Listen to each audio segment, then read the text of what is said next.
जय श्री कृष्णा। आप सभी को बहुत बहुत साधुवाद, बहुत बहुत आशीर्वाद। मानव जीवन में संतों का बड़ा भारी महत्व होता है और मेरा परम सौभाग्य है कि मुझे भगवान की कृपा से श्रोत्रिय ब्रह्मनिष्ठ ब्रह्म तेज से संपन्न सद्गुरु महाराज जी के श्री चरणों का सानिध्य प्राप्त है। मनुष्य जीवन का मूल जो भगवान की प्राप्ति है वो संत की कृपा, संत के सानिध्य के बिना असंभव है।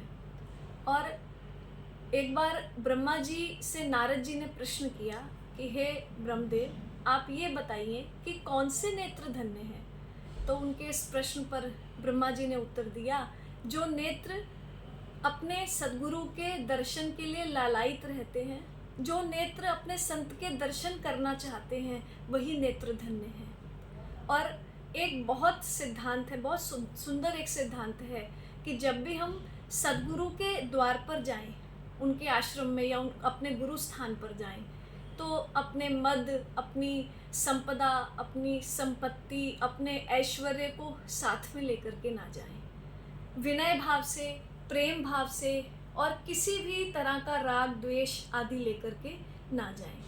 क्योंकि जब आप अपने साथ इन उपाधियों को लेकर के जाएंगे तो संतों के आशीर्वाद को कैसे प्राप्त करेंगे। वस्तु अमृत तो वहीं रखा जाएगा जहाँ स्थान होगा, जो रिक्त स्थान होगा, जो मद से पहले ही भरा हुआ है, अहंकार से जो स्थान पहले ही भरा हुआ है, वहाँ पर संत की कृपा नहीं हो पाती।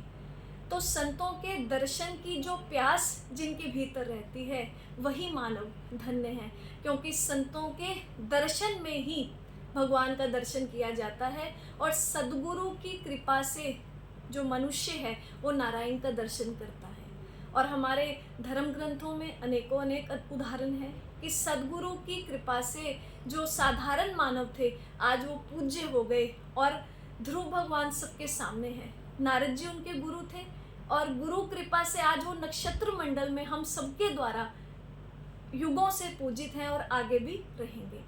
और गोस्वामी जी कहते हैं कि नयन संत दरस नहीं देखा, लोचन मोर पंख कर लेखा। कि जिनके नेत्रों ने संत का दर्शन नहीं किया उनके नेत्र सफल नहीं है, वो केवल मोर पंख पर जो आकृति बनती है उनके समान है, जो कि व्यर्थ है, क्योंकि वो केवल आकृति मात्र है, वो देख नहीं सकते। इसीलिए हम जब भी अपने सद्गुरु के स्थान पर जाएं, अपने जीवन के जो सिद्धांत हैं, गुरु के प्रति श्रद्धा भाव है, उसे साथ लेकर के जाएं। अपनी उपाधियों को अपने घर पर ही छोड़ करके जाएं, क्योंकि जो सद्गुरु हैं वो इन सांसारिक लौकिक उपाधियों से परे पारलौकिक ईश्वर से एकाकार हुए होते हैं। इन वस्तुओं का, इन संपत्तियों का, इन ऐश्वर्यों का उनके सामने कोई मूल्य नहीं है, क्योंकि संत के पीछे रिद्धियाँ सिद्धियाँ चलती हैं। संत का दर्शन वो भी करती हैं, संतों की सेवा में रिद्धियाँ सिद्धियाँ भी समर्पित रहती हैं। इसीलिए जब भी संत आपके नगर में हो या आपके निकट कहीं हो तो आपके भीतर एक ऐसी तरंग उठनी चाहिए कि अब मुझे कुछ भी अच्छा नहीं लग रहा, मुझे जो गृह कार्य, नाना जंजाला, मुझे घर के जो कार्य हैं, जो जंजाल है, उन सबको तोड़ करके तुरंत मैं अपने गुरु का दर्शन कर लूं। जो ऐसा ही भावना रखते हैं वो मानव धन्य है। तो ये एक छोटा सा संदेश है कि जब भी अपने गुरु महाराज जी के पास जाएं, समर्पण के साथ जाएं, प्रेम के साथ जाएं, श्रद्धा के साथ जाएं और मद और प्रतिष्ठा अपनी उपाधियों से रिक्त होकर के जाएं।